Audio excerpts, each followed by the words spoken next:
Module 1. Hardware and Software Requirements. In this module, we will review the hardware needed to participate in this workshop. We will also go over the software tools required to capture and analyze sensor data. Please make sure you have the following hardware: a PC or laptop running Windows 10. The STWIN development kit, part number STEval STWIN KT1B. This kit contains the main STWIN board and the ST-Link V3 mini board, used for programming and updating the onboard STWIN flash memory. 2 micro USB cables. A compatible microSD card. Compatible cards are listed in the STWIN user manual.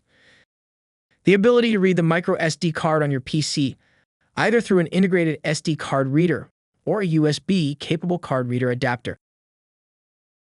The following ST software tools need to be installed prior to starting the workshop.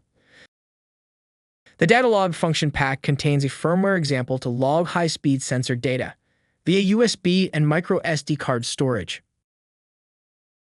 Unico is a software tool used to evaluate STMEMS sensors. It is also used to generate advanced configurations for features such as the machine learning core. The STBLE Sensor app is a Bluetooth-enabled application for mobile devices. This app can be used to configure sensor settings on the STWIN. The following third-party software applications also need to be installed. The SD memory card formatter is a tool provided by the SD Association to format your microSD card. Notepad++ is an advanced text editor. We will be using this to edit configuration files.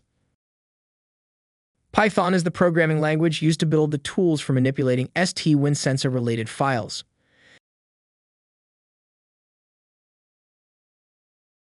In this module, we reviewed the hardware needed to participate in the workshop. We also listed the specific software tools and applications needed to successfully log sensor data using the STWIN board. This concludes Module 1.